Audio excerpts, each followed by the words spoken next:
Everyone, welcome to educator. मैं हूं सुब्रता और स्टार्ट करते हैं आज की क्लास। तो आज सबसे पहले देखते हैं राइबोसोम्स के बारे में। तो राइबोसोम्स क्या है?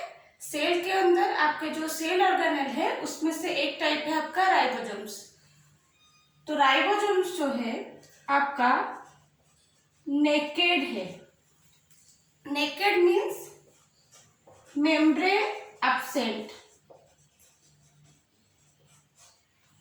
जो आपने पहले देखा था न्यूक्लियस हम पढ़े थे, उसमें डबल लेयर का एक मेम्ब्रेन था, लेकिन राइबोसोम में कोई मेम्ब्रेन नहीं है, वो इसीलिए उसको नेकेड ऑर्गेनेल बोलते हैं।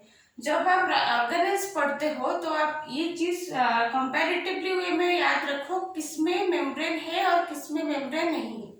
तो राइबोसोम में मेम्ब्रेन नहीं है। और ये बना कैसे है? RNA and proteins। तो जो RNA है, आप जब न्यूक्लिक एसिड्स देखोगे तब आपको DNA RNA समझ में आएगा। तो RNA जो है, तीन तरह का RNA है। एक है mRNA, दूसरा है rRNA and third type is tRNA। तो इसके डिटेल में हम बाद में देखेंगे, लेकिन ये जो rRNA है, this is ribosomal RNA। M for messenger, R for ribosomal, T for transfer. तो ये राइबोसोम नेम में ही ये उसका डेफिनेशन है, राइबोसोमल RNA। तो राइबोसोम जो आपके हैं वो rRNA एंड प्रोटीन से बने हुए, इसीलिए इसको राइबोन्यूक्लियोप्रोटीन्स भी बोला जाता है। राइबोन्यूक्लियोप्रोटीन बोलते हैं इस पार्टिकल्स को। राइबोसोम्स आपका ग्रैन्युलर स्ट्रक्चर है। और एक चीज है, राइबोसोम को हम सेल के अंदर ही आइडेंटिफाई कैसे हुआ, मतलब ऑब्जर्व किसने पहले किया था? ऑब्जर्व हम लोग इलेक्ट्रॉन माइक्रोस्कोप में ही किए थे, EM में। और ऑब्जर्व किसने किया था? साइंटिस्ट का नाम अगेन इम्पोर्टेंट, जॉर्ज पालेरी। तो ये ऑब्जर्व किए थे कि राइबोसोम्स है, सेल के अंदर एक ऑर्गेनेल है। और अब तक हमने क्या पढ़ा? नेकेड है, मतलब मेम्ब्रेन एब्सेंट है, इसमें rRNA एंड प्रोटीन्स है, और ये इसलिए इसको राइबोन्यूक्लियोप्रोटीन्स भी कहा जाता है। और राइबोसोम जो है आपका, बोथ आपका प्रोकैरियोट एंड यूकैरियोट में ये मिलता है।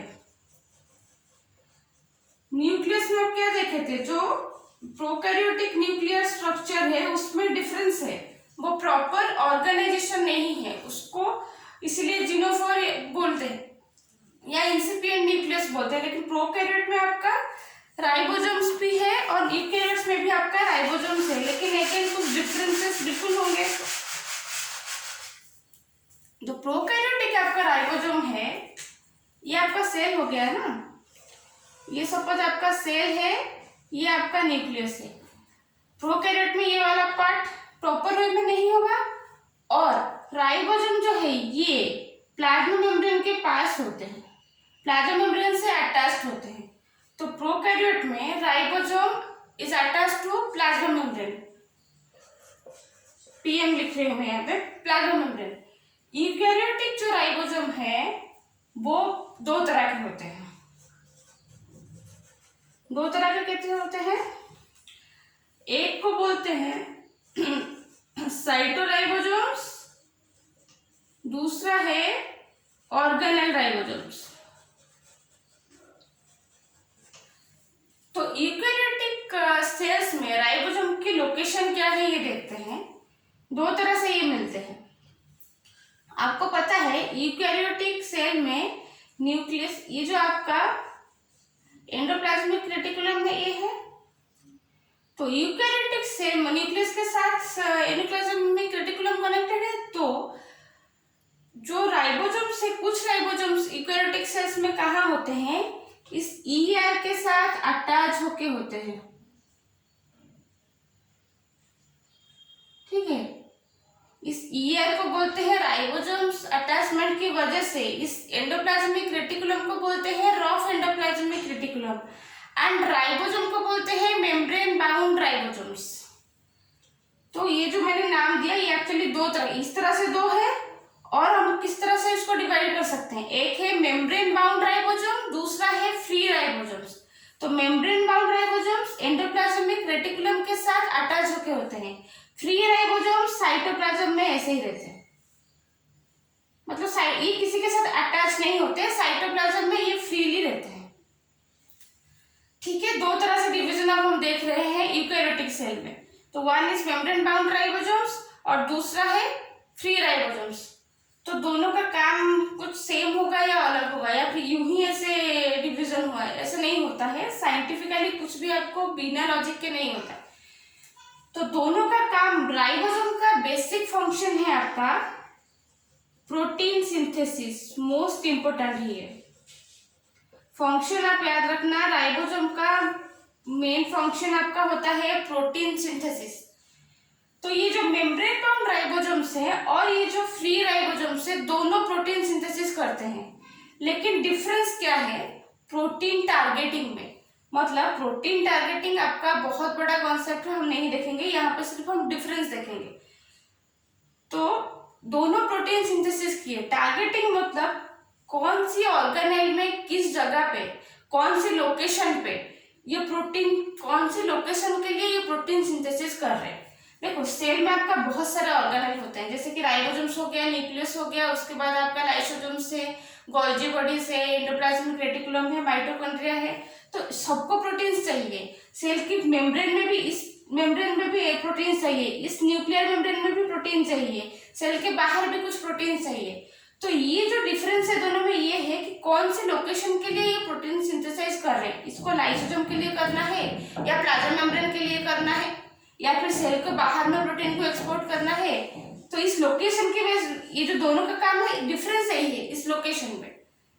तो ये कहाँ पे टारगेट कर रहे हैं, इन दोनों का डिफरेंस ये है, ये कुछ जगह पे टारगेट कर रही है और ये स्पेसिफिक है। ये कुछ सपोज ये वाला पार्ट गोल्जी बॉडी में कर रहा है प्रोटीन सिंथेसिस, मतलब गोल्जी बॉडी के लिए कर रहा है, तो फ्री राइबोसोम गोल्जी बॉडी के लिए नहीं कर सकता। ये एंडोप्लाज्मिक रेटिकुलम कर रहा है, के लिए कर रहा है, ये कुछ दूसरों के लिए कर रहा है। तो इनका जो फंक्शन है स्पेसिफिक है, लेकिन प्रोटीन सिंथेसिस ही करते हैं ये दोनों। ये डिफरेंस आप याद रखिएगा। और जो राइबोसोम का टाइप है, जो साइटोराइबोसोम्स और ऑर्गेनेलर राइबोसोम्स है, ये क्या है हम देखते हैं। तो प्रोकैरियोट एंड यूकैरियोट के डिफरेंस के साथ मैं आपको बोल रही हूँ। जो प्रोकैरियोटिक राइबोसोम्स हैं वो 70S है, ठीक है, जाएंगे ये एस क्या है, 70 क्या है, जाएंगे। यूकैरियोटिक जो राइबोसोम्स है वो बोथ 80S एंड 70S है। मतलब प्रोकैरियोट में जो राइबोसोम पाया जाता है वो 70S टाइप का है और यूकैरियोट में जो राइबोसोम पाया जाता है वो 80S एंड 70S टाइप का है। और ये जो टाइप है ये यूकैरियोटिक राइबोसोम्स को डिनोट करता है। प्रोकैरियोटिक में ऐसे साइटोराइबोसोम्स और ऑर्गेनेलर राइबोसोम्स का डिफरेंशिएशन नहीं है, ठीक है। तो 70S मतलब ये टाइप हुआ, और ये जो 70S और 80S है इनका सब यूनिट भी होता है। थोड़ा एड्रेस कर लूंगा है, मतलब प्रोकैरियोट में आपको राइबोसोम वेराइटी मिला 70S, टुप्पी लिख ले रही हूँ यहाँ पे। यूकैरियोट में राइबोसोम वेराइटी दोनों है, 80S एंड 70S है। सपोज ये 70S एक, उसको दो यूनिट से ये 70S बना है। जो 70S है वो 2 यूनिट से बना है, मतलब ये उसका 2 सब यूनिट है। वन इज 50S और एक 30S। इसको ऐड मत कर देना, 50 + 30 = 70 नहीं, और ये एडिशन भी नहीं है, ये डिफरेंट कॉन्सेप्ट है। तो 70S राइबोसोम आपका 2 सब यूनिट से बना है, एक 50S और एक 30S। 50S आपका लार्जर सब यूनिट है, 30S आपका स्मॉलर सब यूनिट है। जितने में ये जो सारे राइबोसोम है उसमें एक लार्जर सब यूनिट होता है, एक स्मॉलर सब यूनिट होता है। तो 70S में लार्जर सब unit is 50S and the smaller सब यूनिट इज 30S। फंक्शन से प्रोटीन सिंथेसिस। और ये 70S का भी जो यूकैरियोटिक जो 70S है उसका भी वही सेम है, 70S का ही है, 50S एंड 30S है। 80S का जो है 60S एंड 40S है। तो 60S हुआ आपका लार्जर 40s हुआ आपका स्मॉलर, ठीक हुआ।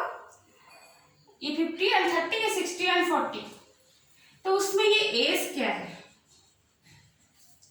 ये जो एस है इसको हम बोलते हैं सेट बॉक्स यूनिट। ये क्या है, सेडिमेंटेशन कोफिशिएंट। ये डिनोट किसको करता है, सेडिमेंटेशन कोफिशिएंट। और ये यूनिट है मतलब कुछ मेजर कर रहा होगा। ये क्या मेजर कर रहा है, डेंसिटी एंड साइज।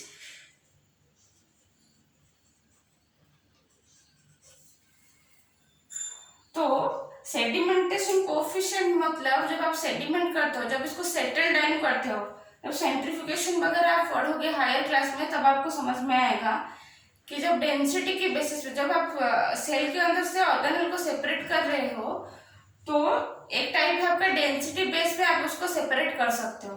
तो किस डेंसिटी पे ये सेपरेट हो रहे हैं, तो ये जो सेडिमेंटेशन कोफिशिएंट है ये वही है कि मतलब इस यूनिट है एस का मतलब यूनिट है सेटबर्ग यूनिट, डिनोट कर रहा है मतलब सेडिमेंटेशन कोफिशिएंट को। ये डेंसिटी एंड साइज मेजर कर रहा है। तो 70 मतलब वही यही नंबर। ये 50s एंड 30s इसको ये डिनोट कर रहा है। ये 80s में 60s एंड 40s, इसमें 50s एंड 30s। और ये वही डेंसिटी एंड साइज, किसके डेंसिटी एंड साइज, राइबोसोम के। राइबोसोम हम पढ़ रहे हैं ना,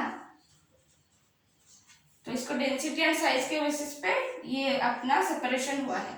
कौन सा 70s राइबोसोम है, कौन सा 80s है, ये डेंसिटी एंड साइज के बेसिस का ही सेपरेशन है।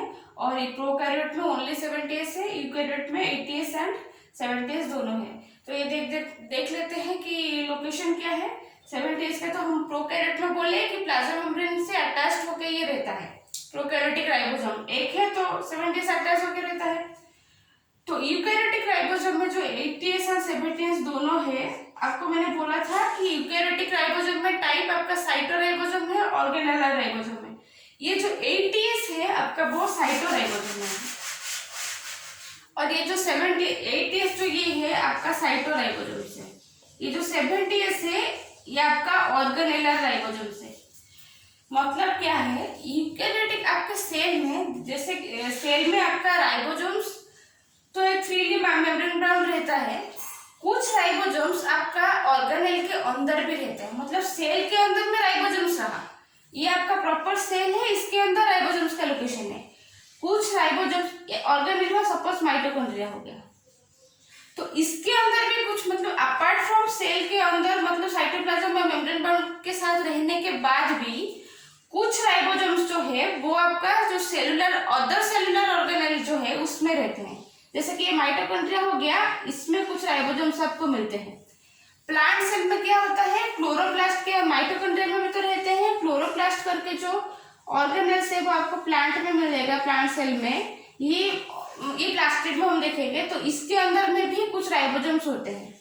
तो इसी ये क्योंकि ऑर्गेनेल के अंदर प्रेजेंट है, सेल के अंदर नहीं, आप सेल के जो सब सेलुलर ऑर्गेनेल्स है, जो सेल ऑर्गेनेल्स है उसके अंदर जो ये प्रेजेंट है, इसकी वजह से उसको ऑर्गेनेल राइबोसोम्स कहते हैं। और ये टाइप 70s है, मतलब ये प्रोकैरियोट की तरह है।